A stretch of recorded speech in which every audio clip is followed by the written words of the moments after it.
हो सकता है, लेकिन भगवान के सामने बहाए आंसू नहीं। प्रेम का मतलब सिर्फ प्रेम नहीं होता, प्रेम का मतलब सम्मान और विश्वास होता है। वह सम्मान और विश्वास जो प्रेम से परे है। जब आप प्रभु के साथ जुड़ जाओगे तो आपकी परीक्षा आरंभ हो जाएगी। कुछ लोग इसे दुख समझते हैं तो कुछ लोग प्रभु की कृपा। छल, कपट, पाप का फल इसी धरती पर भोगना पड़ता है। याद रखना, समय किसी को क्षमा नहीं करता। सफलता का मतलब यह नहीं कि आपको किसी दूसरे से बेहतर बनना है, बल्कि सफलता का मतलब है जो आप अभी हैं उससे बेहतर बनना। वो कठिन परीक्षा लेता है मगर सहन करने की शक्ति भी देता है। आपकी जिंदगी में कुछ नहीं बदलेगा जब आप खुद को नहीं बदलेंगे। मुंह पर सच बोल देने और गुस्सा कर लेने वाले लोग उन लोगों से करोड़ों गुना बेहतर है जो आपके सामने कुछ और है और पीठ पीछे कुछ और है। किसी का दर्द समझने के लिए इंसान के अंदर का इंसान होना जरूरी है। कौवा कोयल की आवाज को दबा सकता है मगर खुद की आवाज मधुर नहीं बना सकता। उसी तरह निंदा करने वाला व्यक्ति एक सज्जन को बदनाम कर सकता है मगर वह खुद सज्जन नहीं बन सकता। अगर अकेलापन है तो उसे एक वरदान समझो, क्योंकि परमात्मा ने तुम्हें खुद में सुधार लाने का थोड़ा अधिक समय दे दिया है।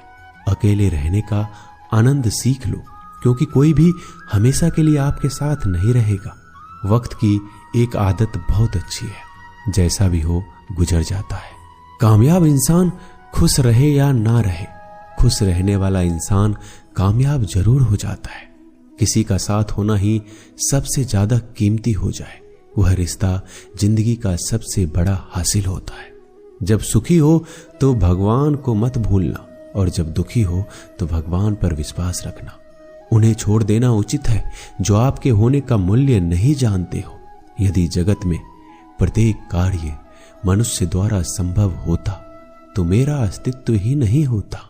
जहां से तुम्हारे रत्नों का अंत होता है वहीं से मेरा अर्थात ईश्वर का कार्य प्रारंभ होता है।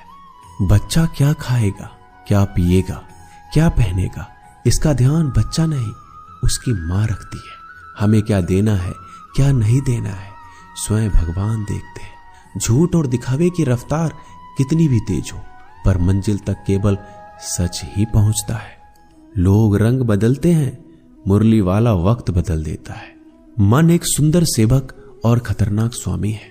मनुष्य को जीवन की चुनौतियों से भागना नहीं चाहिए, ना ही भाग्य और ईश्वर की इच्छा जैसे बहानों का प्रयोग करना चाहिए। शांत बने रहो जब तक तुम्हारा सही वक्त नहीं आ जाता। इंसान का सबसे अच्छा मित्र स्वयं की आत्मा और मन होता है, जो अच्छी बातों पर शाबाशी देता है और बुरी बातों पर झकझोरता है।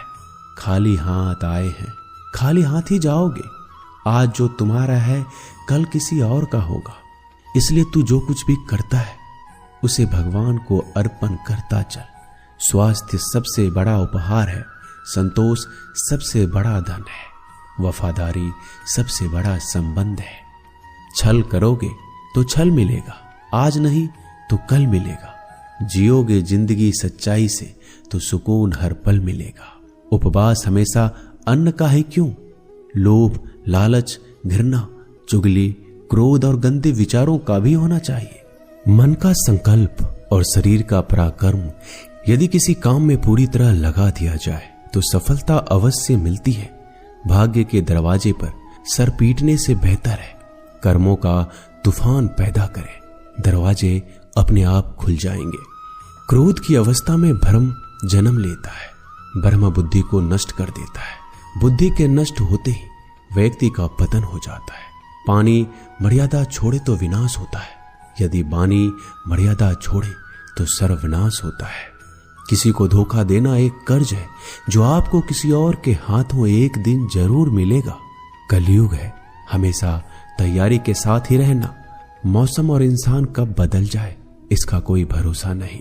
भगवान कहते हैं तुम मेरी ओर देखोगे मैं भी तुम्हारी ओर देखूंगा। तुम जिस भाव से मुझे याद करोगे उसी भाव से मैं तुम्हारे पास आऊंगा। बदला लेने के लिए मत सोचो, आराम से बैठो। जिन लोगों ने आपके साथ बुरा किया है अंत में उनके साथ भी बुरा ही होगा। इस दुनिया में जुनून जैसा कोई आंख नहीं है, मूर्खता जैसा कोई जाल नहीं है, नफरत जैसा कोई दरिंदा नहीं है और लालच जैसी कोई धार नहीं है।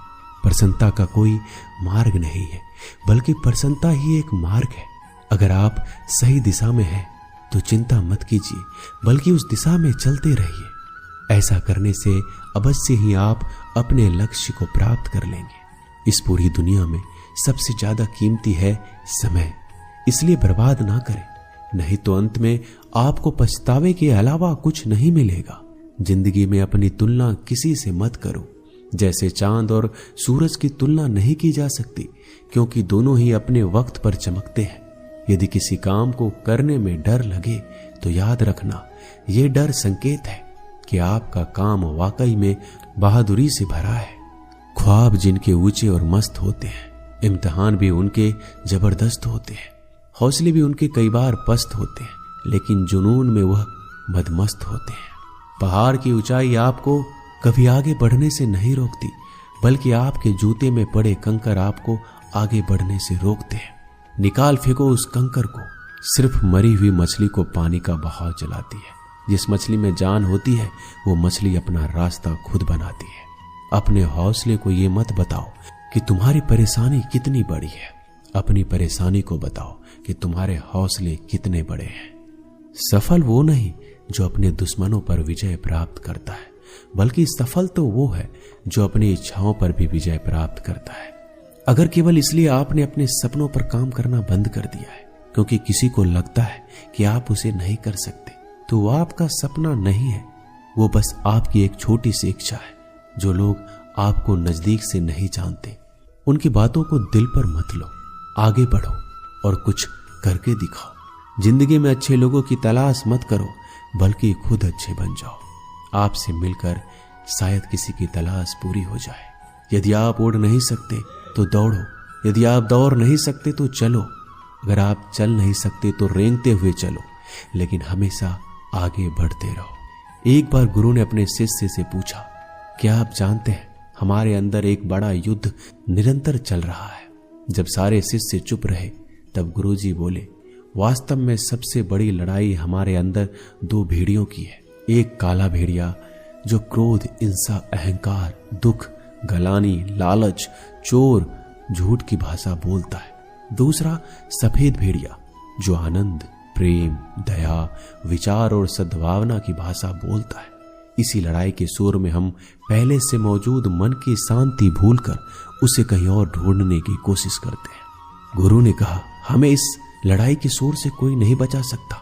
ये लड़ाई मेरे अंदर ही चलती है और ये आपके अंदर भी है।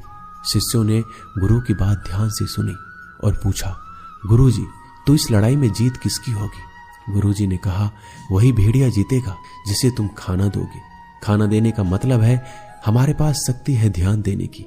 हम जिस भेड़ियों की बातों पर ध्यान देंगे वो बड़ा ताकतवर होता जाएगा। इसलिए हमेशा क्रोध से पहले दया चुनना चाहिए, लालच से पहले उदारता, चिंता से पहले शांति और स्थिरता जोड़नी चाहिए और चलन से पहले सद्भावना को चुनना चाहिए।